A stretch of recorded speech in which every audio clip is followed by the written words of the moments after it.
Hey, you're listening to Don't Make Sense. I'm Dr. Vivian Rodriguez, an educational psychologist, blogger, educator, and coach who loves to talk about style, life, creating, and mental health. Okay, so I started this podcast to create a space to talk about style and substance, to talk about the complexities of being a woman who's authentic and thriving. All right, let's get into it.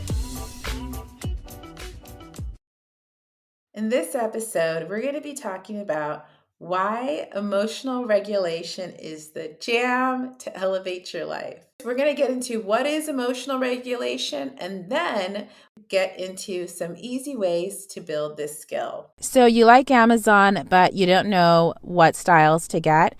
Go ahead and check out my Amazon Live. I'm an A-list creator, which means I do a lot of lives and people like them. So go ahead and head over to the show notes for this episode to go and join the live. And don't forget to follow me on Amazon. And then keep in mind, as an Amazon associate, I do earn from qualified purchases, and all opinions are my own. And I'll see you guys around. Hey, I know you guys do not have a ton of time to just be scrolling through social media. You got better things to do, right? So that's why I revamped and relaunched my Fave Finds newsletter. And what I did is, it's kind of a in case you missed it. So I scour through the internet to find some styles for midsize and curves. And I also add just some different podcast episodes or books that I'm into lately, just some good stuff for your email inbox. So go ahead and head over to the show notes for this episode to sign up for my Fave Finds. And don't worry, I'm not going to spam your email inbox. It'll be some good stuff.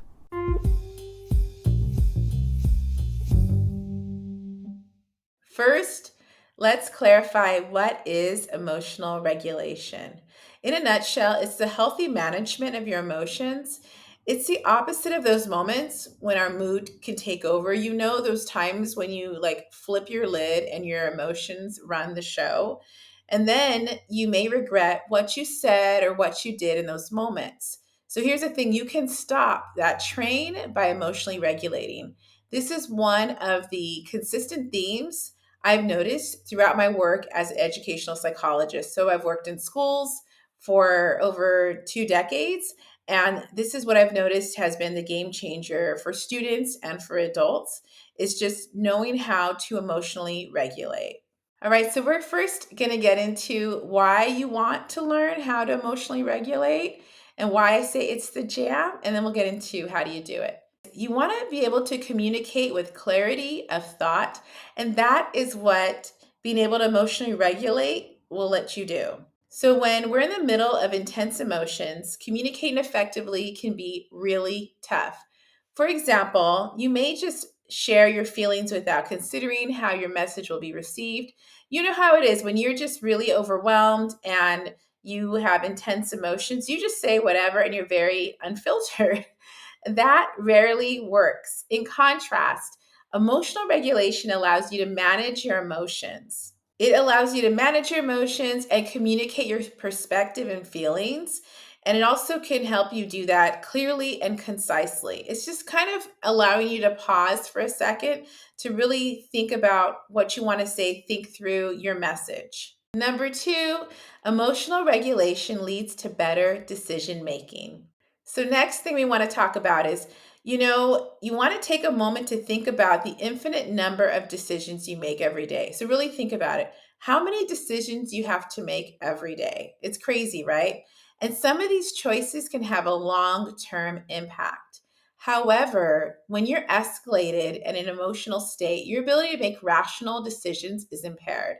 In contrast, if you're able to manage yourself through emotional regulation, it helps you remain steady and level headed. You end up making better decisions as a result. Like, for instance, it allows you to pause before problem solving and think through the situation. It's good stuff, right? Overall, emotional regulation is going to help you just have better well being. Having more control over your emotions gives you more control over your life. Just repeat that for a second. The more you can control your emotions, the more control you'll have over your life. You will have a more balanced reaction to situations that would have derailed you in the past. Therefore, emotional regulation leads to reduced stress levels and overall improved physical health. Okay, so I think that all of these reasons I probably have convinced you that emotional regulation is the jam and it's something that you want to focus on getting better at. So now let's talk about how do you practice emotional regulation. First is good old mindfulness. You've probably heard about mindfulness, and the reason why is because it's an excellent tool for becoming more aware of your emotional state. It's to ground yourself and get back to your body. For example, you can take a few minutes each day to have some quiet reflection time. This can range from taking a brief walk while attending to your thoughts and emotions without judgment. That's like the key is just not judging what's coming up, just kind of sitting there but letting it happen. Similarly, try engaging in easy repetitive tasks such as washing the dishes, folding clothes, or coloring. The goal is to stay present. So for me, I do hear mindfulness a lot. And the first thing I just think of is just like deep breaths and things like that. But there are so many ways to engage in mindfulness that are just part of your everyday. It's just trying to stay present when you're doing these types of repetitive activities. So when I wash the dishes, for instance, I just try to focus on feeling the water and feeling myself like washing each dish, each item. So this kind of mundane chore turns into a moment where I can be quiet and reflect. All right, next one, get your emotional regulation on with personal mantras. Your biggest critic is you. Therefore, when a wave of strong emotions comes in, using a personal mantra can calm you down. So, for instance, have a bank of positive self talk statements that you can employ when you need some emotional regulation. These statements will anchor you through emotion provoking situations. For example, telling yourself, I can do this, or this isn't about me, can help you work through a situation. So, just having a bank of these personal little statements will help you get back on track when you're feeling overwhelmed, derailed, and when you feel like those emotions are taking over. Next, incorporate stress reducing activities into your lifestyle. So, for example, exercise, reading, cooking, or time with positive connections can help control stress. You got to think about whatever is going to work for you. The lower your stress level is, the easier it is to practice emotional regulation. So, really think about that.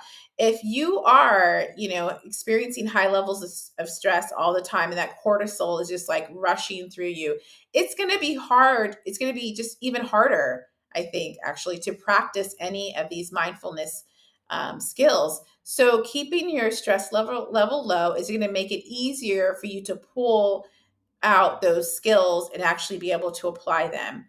Moreover, you're just going to feel more balanced when you develop routines and rituals that will fill your cup. Because you guys know that the depleted person helps no one, especially not going to be able to help yourself. So the more you can kind of manage that stress, the more able to, you're going to be able to keep a homeostasis and stay balanced. To wrap up, emotional regulation is the jam. It will boost your ability to communicate, make better decisions, and improve your overall functioning.